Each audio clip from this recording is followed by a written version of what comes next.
اسمي ريم وعمري 19 سنة وأعيش في مدينة المنصورة. أنا طالبة في كلية التجارة وبنت وحيدة لأبي وأمي.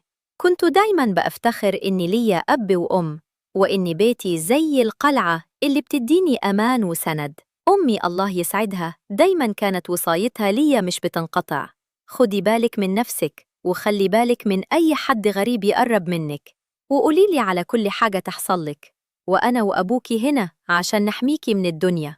كلامها دايماً كان في أذني كتاب بحفظه وأقدسه.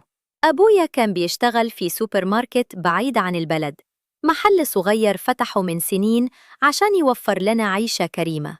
كان بيخرج الفجر ويرجع بالليل، وديا نادراً ما كنا بنشوفه في البيت.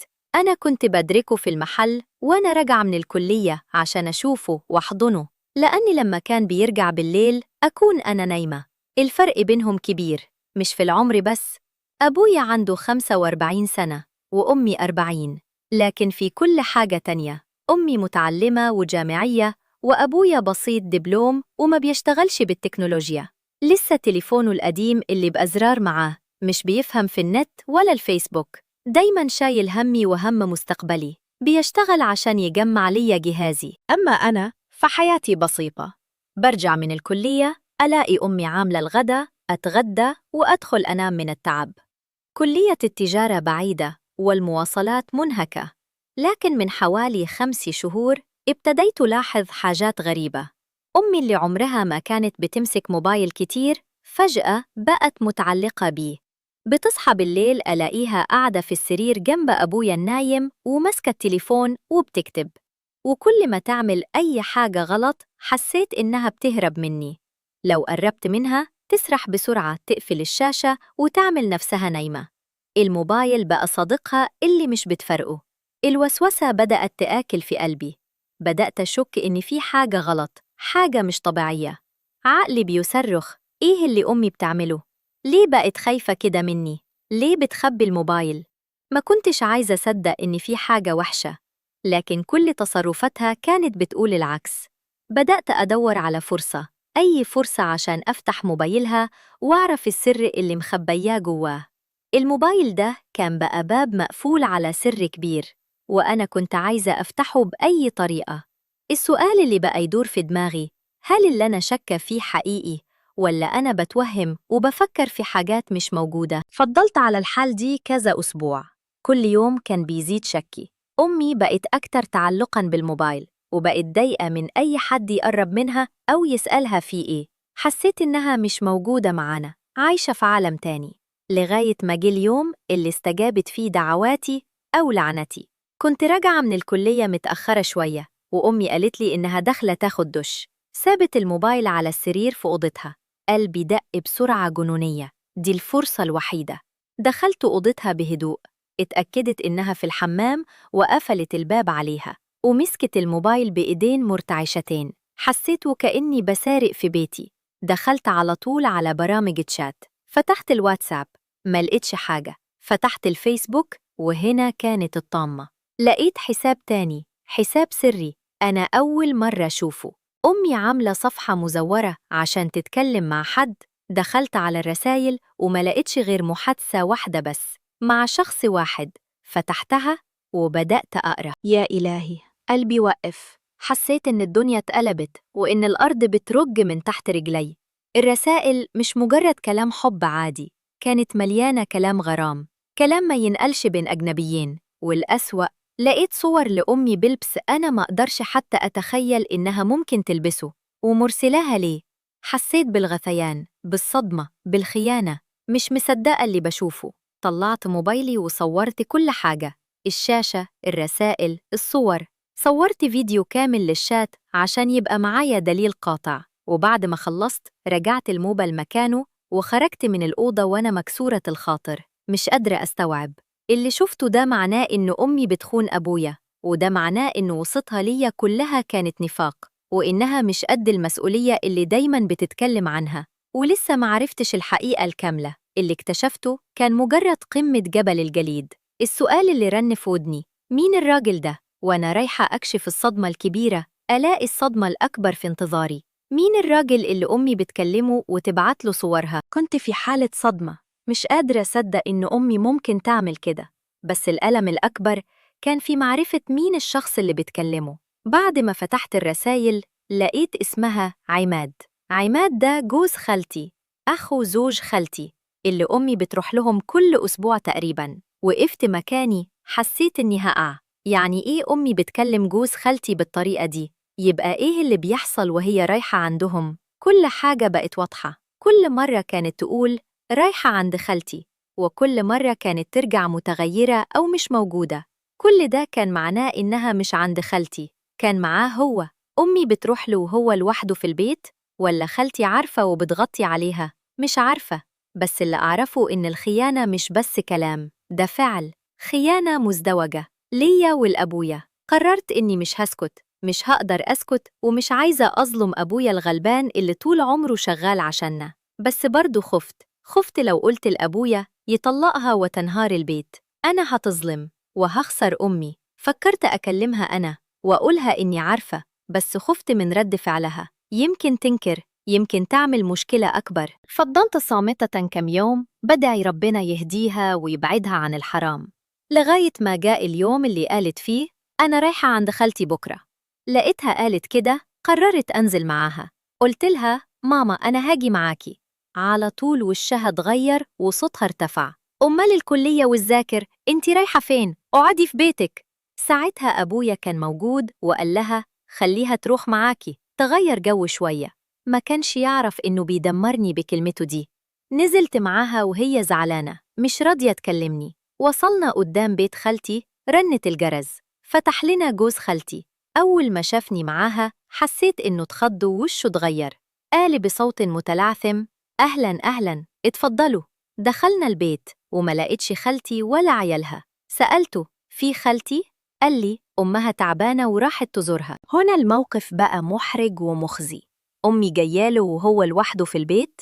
ماما بسرعة قالت خلاص هنستأذن، مش هنطول عليكم، وطلعت بسرعة. ومن ساعتها كل حاجة اتأكدت عندي اللي بيحصل مش مجرد رسايل، ده علاقة كاملة، وبيتقابلوا في غياب خالتي. السؤال اللي بقى يدوخني إزاي أبويا يتعرض للخيانة بالشكل ده وهو شغال عشانهم؟ وإزاي أنا أسكت بعد كل اللي شفته؟ هل أفضح أمي واخسرها للأبد، ولا أسكت وأخون أبويا؟ ما قدرتش أنام الليلة دي. كتلة من الأفكار والتناقضات كانت بتتصارع جوايا.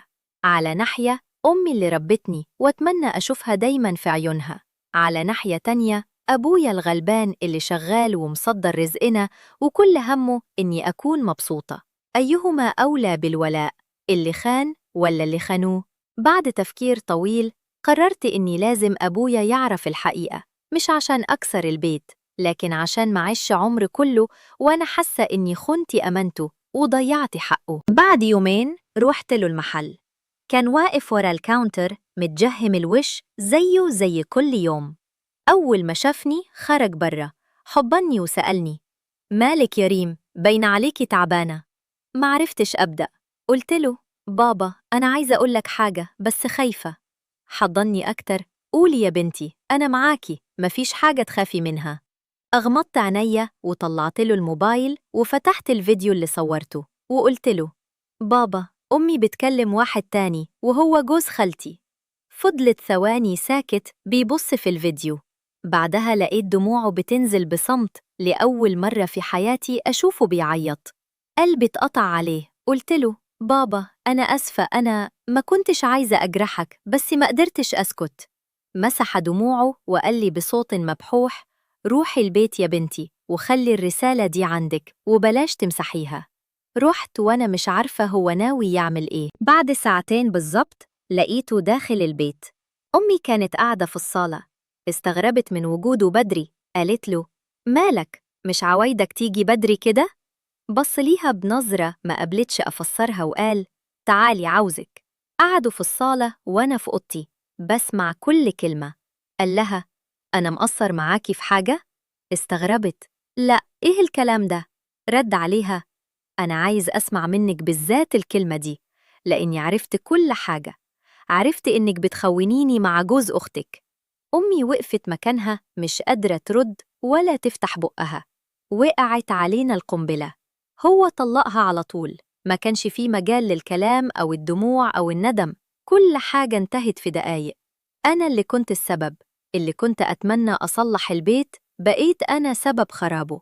السؤال اللي بقى يدوخني، هل أنا عملت الصح أم إني بجهلي خربت حياة أبويا وأمي وخسرتهم للأبد؟ بعد الطلاق تغيرت حياتنا 180 درجة. بقيت أنا وأبويا لوحدنا في البيت الكبير اللي كان مليان دفء. دلوقتي بقى مليان سكون ووحدة. أبويا اتغير، بقى أكتر انطوائية وحزناً، مش عايز يتجوز تاني، وكل همه إنه يجهزني. بيشتغل ليل نهار، وكل ما يجمع فلوس يجيب لي حاجة لجهازي، طقم ملايات، حلة، بطانية. شايفاه بيعوض نقص الحنان بالحاجات المادية، بس أنا عارفة إن جواه حزن كبير مش هيروح. أما أمي فبقت بعيدة، بتتصل كل فين وفين تسأل عليا بكلمتين، وكأنها بتتصل لمجرد إثبات إنها لسه عايشة. مش عارفة هي عرفت إني أنا السبب ولا لأ، بس حسيت إن علاقتنا انتهت وإنها بتعتب عليا أو بتخاف مني. أنا كمان مش عارفة أتصرف معاها، مشتاقة أشوفها وأحضنها، لكن برضو مش قادرة أنسى الصور والرسايل اللي شفتها. الندم بقى ياكل في قلبي. كل يوم بفكر يا ريتني ما اتكلمت، يا ريتني سكيت، يا ريتني حاولت أكلمها أنا الأول، يمكن كانت ترجع لصوابها. كل ليلة بصحى من النوم والصراعات جوايا مش بتخلص. أنا اللي كنت بحب أبويا وأمي بقت أنا اللي فرقت بينهم. مش عارفة هل أنا بطلة ولا خاينة، حامية حق أبويا ولا جلبة الويل ليه. كل اللي كان صعبان عليا إني أخسر أمي، وده اللي حصل بالفعل. بقيت وحيدة، محتارة ومكسورة الخاطر. السؤال الأصعب اللي لسه بدور على إجابته، هل اللي عملته كان غلط وكان لازم أسكت واستحمل عشان خاطر البيت، ولا كان لابد من المواجهة عشان معيش حياة كلها أكاذيب؟ النهاردة وأنا قاعدة لوحدي في الأوضة بفتكر كل اللي حصل. بفتكر أول مرة شكيت، أول مرة فتحت الموبايل، أول مرة شفت أبويا بيعيط. بفتكر طلقة اللي دمرت البيت، وأسأل نفسي دايماً، هل أنا غلطانة؟ هل كان المفروض أتدخل ولا سيبهم يتصالحوا مع بعض؟ مش عارفة. بحاول ألقي اللوم على حد، لكني بلاقيه دايماً بيرجع ليا. كنت أتمنى أسمع رأيكم، رأي الناس اللي ممكن يكونوا مروا بتجارب مشابهة. لو كنتوا مكاني كنتوا هتتصرفوا إزاي؟ كنتوا هتقولوا لأبوكوا ولا كنتوا هتستنوا وتأملوا إن الدنيا ترجع لمجراها؟ بتمنى حد يقرأ قصتي للنهاية ويحس بالألم اللي جوايا، وبتمنى إن حد يديني رأي صريح، أنا بطلة ولا خاينة؟ أنا عملت الصح ولا الغلط؟ لأني تعبت من التفكير ومن الندم ومن فقدان أمي، ومش عارفة إزاي أعيش مع نفسي بعد اللي أنا سببته. كلماتي دي مش مجرد سرد الأحداث، دي صرخة من القلب، صرخة بنت وحيدة فقدت أمانها وحيرتها بين الصح والخطأ. أتمنى أسمع تعليقاتكم وآرائكم، يمكن لقى حد كلمة تخفف عني وتدلني على الطريق الصح، ويمكن لقيت حد يقولي ريم انتي عملتي اللي كان لازم يتعمل، أو يقولي كان لازم تسكتي. أنا مستني رأيكم بفارغ الصبر.